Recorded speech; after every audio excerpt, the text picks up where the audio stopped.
Assalamu alaikum warahmatullahi wabarakatuh. Washamarka fuune jaalamtomtootaa fi kabajamtoota uummata Oromoo jirra jirtu bakkuma isin jirtanitti nagaa fi kabajaan keenya isin biraa jiraatochaa har'allee viidiyoo ajaa'iba qabadhe isinii dhufee jira.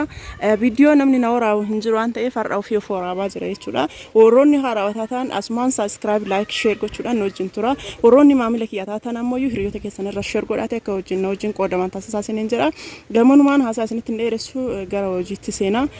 Warroonni meeshaa keessan ajajatanii meeshaan keessan isinii hin baaneef obsaan eeggadhaa isiniin jedha. Meeshaan keessan yeroo gabaabaa keessatti isiniif bahee maatii keessan bira isiniif hin deema.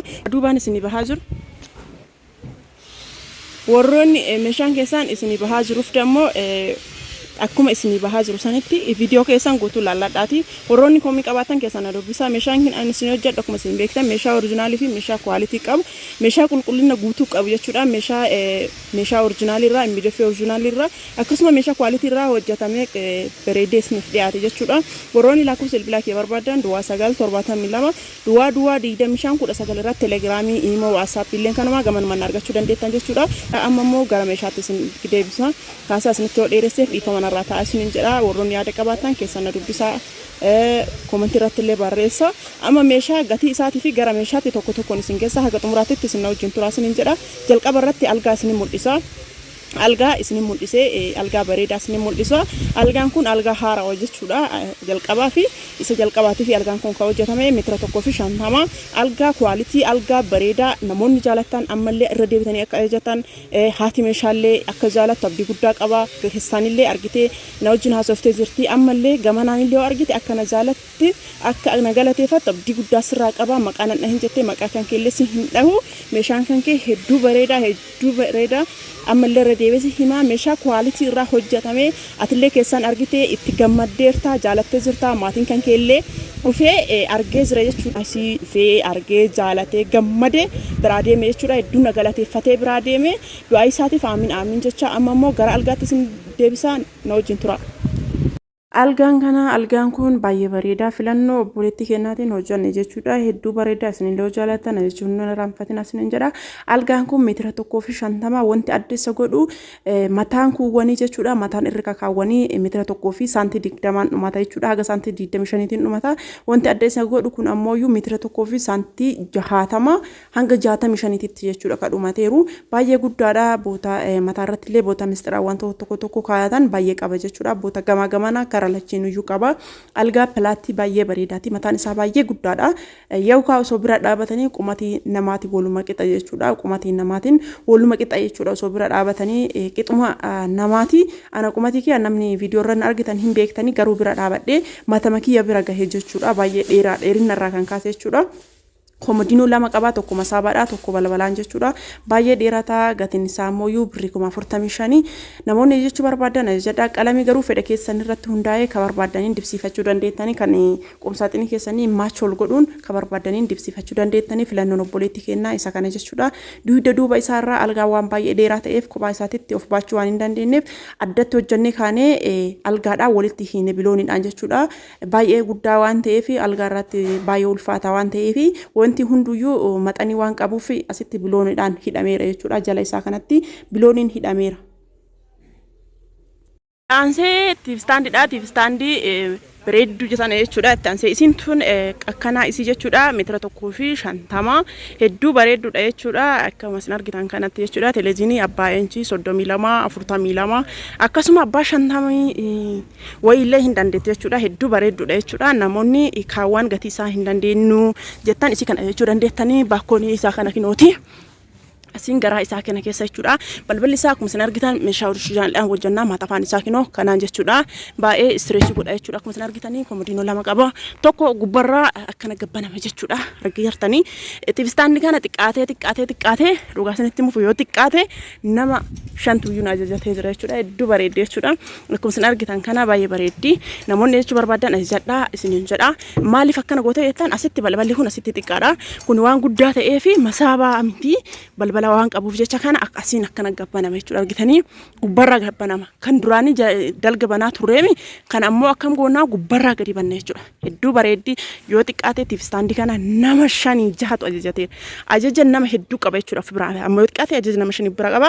As keessatti jimpaasiidha bootaan kun jimpaasii kaa'achuu dandeettanii. akkasuma ammoo silkii irraan seenarraa ifa manarraa ta'a as keessa jimpaas kaachuu dandeettanii deebi'ee rakabootiitti qallee yoo qabaatan rakabootii as keessa kaa'uu dandeettan yeroo buna itti danfistanii keessa kaatan as keessa keettanii kan dimlaayitiitti sakkaatan taanaanii mana muluu bareechisaa hedduu bareeda isin hin jedhaa istaalii mana itti meeshaatti kaatan isinitti mufii miti dhiifama guddaan irraa ta'aati warroonni akkasuma manni keessan xixiqqoo ta'ee akka kiyyaa jechuudha mana xixiqqaa qabaatanii akkaataan meeshaa itti keettan isin dhibeef boota kaatan hin qabneef yeroo buna danfistan qofa achi fuutanii yeroo kaan ammoo achi keessa kaachuu dandeettanii akka haala salphaadhaan fayyadamuu dandeettanii hedduu bareeddi tiifistaandiin tun qalalli tajettee baay'ee bareeddi jechuudha miilli isiillee burcuqqoodhaani hinoota kun isin argitan kana jechuudha hedduu bareeddi namoonni jaalattan keessan dubbisuu hin irraanfatina gatiin isii jiddu galeessaa birrii 12,000 hojjannee baafne jechuudha gatiin isii birrii 12,000 hojjannee baafne itti aansee tiifistaandii dirisingii jechuudha kama dura jaalattan san jechuudha kinooti ammallee deebi'ee as bira isin dhufee jira jechuudha dirisingiin kun kama dura isin jaalattanii jirtan jechuudha as biratti bakkoonii masaabaa 3 qabdi argitanii masaabaan isaa kanaan jechuudha tasharataatidha jechuudha hedduu bareedaadha kun isin argitan kana masaabaa 3 qabdi baay'ee bareeddi namni viidiyoo na waraabuu waan hin jirreef jecha ofii kiyyaa foraabaraa kunillee cinaa lammaffaati jechuudha kuni cinaa lammaffaati hedduu bareeddi jechuudha as biratti ammoo balbala jechuudha kun argitanii balbalallee ta'a hombariillee ta'a viidiyoo kana dura isin waraabee jira lammaffaa irra deebi'anii ajajatanii hedduu bareedaa maashaallah namoonni ammallee ajajachuu barbaadan irra deebi'aa ajajadhaa isiniin jedha baay'ee bareedaa ammallee algaa isiitiin maachi ta'aaf jecha dhufe algaan isii ka gaafa akka gaafa duraa sanii miti jechuudha garuu maachi ol godha dhufeetumaan maachi ol godha jechuudha asitti madaddaraa 3 qaba akkuma isin argitan kanaa kinooti madaddaraa 1 2 3 jechuudha madaddaraa 3 qaba dirisingiin kun dirisingii baay'ee bareedaa ka ta'e argitanii hedduu bareeddi jechuudha dirisingii kana namni biraallee ajajni biraallee hin jira jechuudha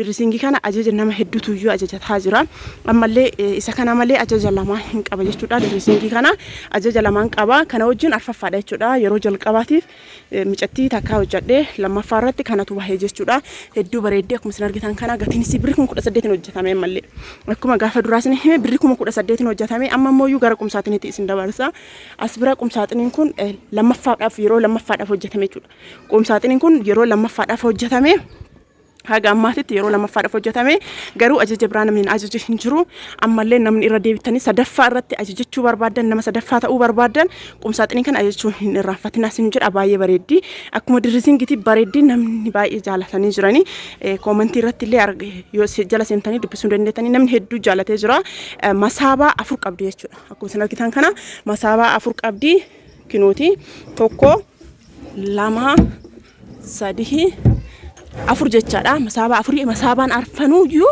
tasharataatiidhaan hojjetame tasharataatiin kunillee oriijinaaliidhaan jechuudha hedduu bareeda as biratti madadara 1 2 3 4 jechaadha gubbaa irratti argitanii afur qabdi jechuudha baay'ee bareeddi as biratti kosmoo waan kootimootiksii garaagaraallee dardarachuu dandeettanii isiin tun waan dirisingii qabduuf jechuudha kinooti asitti biratti waan dirisingii qabduuf tanaammooyyuu madadara kanneen jalqabarraa xumuraa meeshaa aadaallee keessatti dardarachuu hin dandeetti jechuudha isa biraa as biratti jalaanillee masaabaa 2 gurguddaa qaba jechuudha argitanii masaabaa 2 gurguddaa qaba jechuudha maashaallah hedduu bareedaadha masaabaa 2 gurguddaa qaba jechuudha argitanii kanallee hin qaba jala kanallee hin qaba jecha hin jirreef jecha guutuma isaa banadhee isin mul'isaara asitti kinootiif kun kama daddara uffata irratti cabsanii guuran jechuudha waan akka shiitii tisheertii akkasuma ammoo uffata garagaraa as keessatti akka guuramuuf madaddaraa hedduu qaba jechuudha argitanii kana mul'atuuf jedhee akkana bane jechuudha bane isin mul'isaa jira akkuma isin argitan kana yoo baname akkana bareeda jechuudha